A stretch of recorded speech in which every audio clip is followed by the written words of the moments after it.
আজকে আমি করলাম চিংড়ি মাছের মালাইকারি। গ্যাস অন করে একটা কড়াই গরম করে নিলাম, দিয়ে দিলাম 2 টেবিল চামচ সর্ষের তেল গরম করে নিয়ে দিয়ে দিচ্ছি ম্যারিনেটেড চিংড়ি মাছগুলো, লবণ হলুদ দিয়ে মাখিয়ে রাখা। হালকা করে ভেজে নিয়ে এটা একটা বাটিতে তুলে নিলাম। ওই একই কড়াইতে এবার দিয়ে দেবো 1 টেবিল চামচ সর্ষের তেল, দিয়ে দিলাম আলু টুকরোগুলো, এটাও গোল্ডেন ব্রাউন করে ভেজে নিয়ে তুলে নিচ্ছি।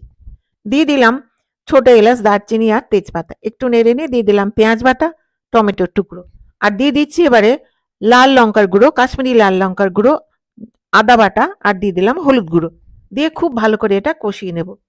এবারে দিয়ে দিলাম 1/4 চা চামচ গুঁড়ো চিনি, দিয়ে একটু মিশিয়ে নিলাম। নিয়ে দিয়ে দিলাম ভাজা আলু আর ভাজা চিংড়ি মাছগুলো, দিয়ে একটু মিশিয়ে নিয়ে দিয়ে দিচ্ছি নারকেলের দুধ।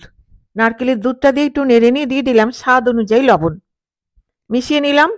এইবারে ঢেকে আলু সেদ্ধ হয়ে যাওয়া পর্যন্ত রেখে দেবো। প্রায় 3 মিনিট হয়ে গেল, দিয়ে দিলাম গরম মশলা বাটা, একটু নেড়ে নিয়ে দিয়ে দিচ্ছি 5টা চেরা কাঁচা লঙ্কা, আবারও একটু নেড়ে নিলাম। নিয়ে এটা ঢেকে গ্যাসটা বন্ধ করে দিলাম। 5 মিনিট রেখে দিলেই তৈরি চিংড়ি মাছের মালাইকারি। একটা বাটিতে এবার তুলে নিচ্ছি। নিন, এবার বাড়িতে তৈরি করুন, খান আর আমাকে কমেন্ট করে জানান কেমন লাগলো।